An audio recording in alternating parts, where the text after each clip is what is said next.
Crystal Dynamics, creators of Legacy of Kain and 4 Tomb Raider titles, bring us the origin story of Lara Croft in Tomb Raider. Over the years, Lara has changed around quite frequently, being one of video games' most famed and talked about female protagonists dating back to the first game in the series. But is this a Tomb Raider game to revitalize the franchise? Is this the game to bring us a Lara Croft that fans and newcomers will enjoy? Well, let's take a look.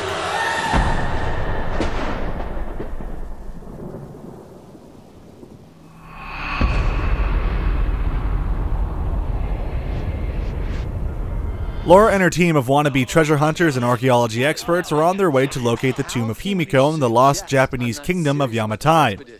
Unfortunately, this kingdom is within one of the most dangerous locations of the world, the Dragon's Triangle. Lara convinces the crew to set sail in the Endurance towards Yamatai anyway, and the crew end up getting shipwrecked on the island. Well, they don't call it the Dragon's Triangle for nothing.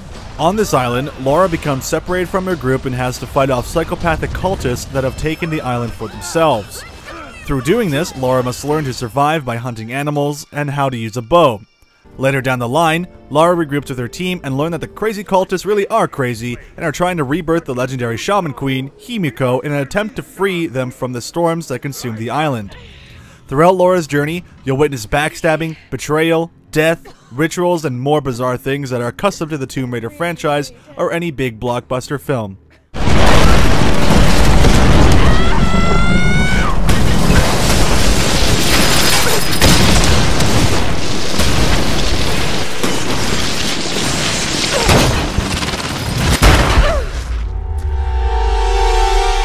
It's easy to get lost in the beauty of this game. In Tomb Raider, the heads-up display is for the most part non-existent, only appearing when something of importance is required on screen. For example, ammunition, quest updates, and items that can be picked up or retrieved. This allows the stunning detail of this game to be taken in much more easily, and it really adds to the cinematic feel of the game. Tomb Raider details the grit, grime, blood, and scarring that Lara endures, and Camilla Ludington does a phenomenal job of detailing the situations that Lara is in, showing what a remarkable actress that she is. She shows the reality of Lara freezing, or when she's wounded badly and can barely move forward, but knows that she must. The tension of this game builds quickly, and it's incredible with each and every scene in the game. Some of the scenarios are dark, even more grotesque and disturbing than that of a Dead Space game, with having Lara swim through a river of blood and carcasses. Lara will be jumping from platform to platform as explosions are going off all around her and literally everything is being torn to pieces. Splinters of wood and particles will fly by the screen and smoke will build up the air beautifully. The environments are rich and detailed, between raiding claustrophobic inducing tombs or walking across the edge of a cliff overlooking vast landscapes and oceans. Everything within this game was treated with care and polished to a shine, especially on the PC edition of the title. PC gamers will not need to worry, for this is a great PC port, with a large amount of options to choose from to enhance the graphics and even an option to choose if each strand of Lara's hair is animated. However, this will tend to drop your frame rate immensely, so make sure you have the tech to handle it before you turn this on.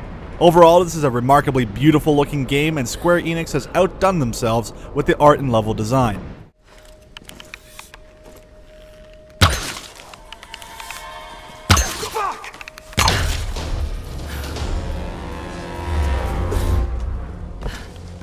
Tomb Raider does away with Lara's twin pistol shooting crazy ninja flipping cartwheel action-packed style and replaces that with a heavy focus on the bow. This bow will be with you through almost the entire game, and you will come to love the new mechanics that they've added to it. You quickly learn to become a huntress, preying on your enemies one by one as Lara grows from being a terrified stranger in a strange land to a kick-ass hero ready to take on any new encounter.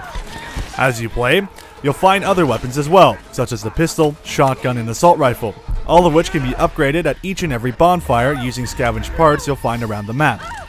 With these you can add padding to your weapon grips for more stable shots or reinforce your bow with cloth and better string. However, these upgrades later on become a little bit ridiculous.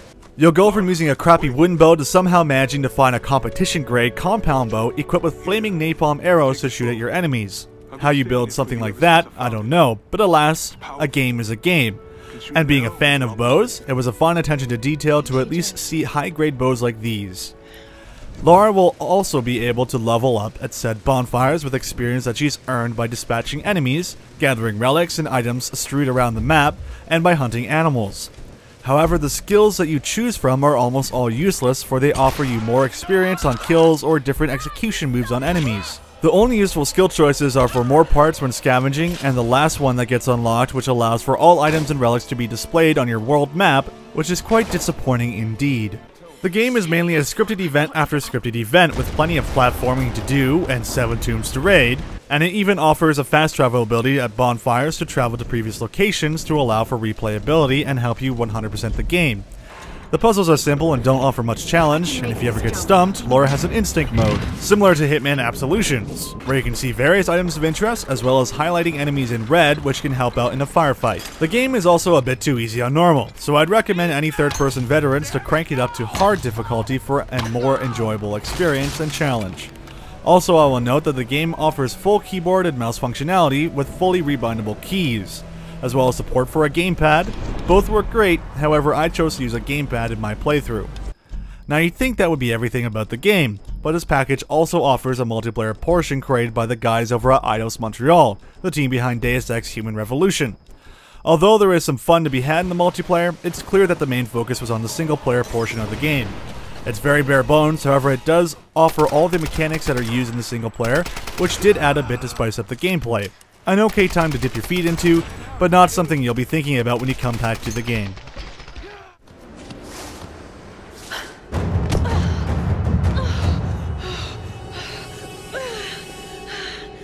I hate tombs. Tomb Raider isn't just the beginning of Lara Croft, but a new beginning to the franchise. Crystal Dynamics proves that they are capable of adapting and moving forward with their series, and it shows that they want to bring up Lara in the most remarkable way that they can. Upon finishing the game, I can only wonder what could be next on the horizon for Lara Croft and what tombs we'll be raiding next. Tomb Raider for me gets a 4 out of 5. Lara Croft, you are my hero! Thank you for watching my review.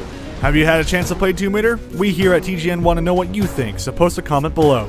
Also, if you enjoyed this review, be sure to thumbs it up and tell your friends about it.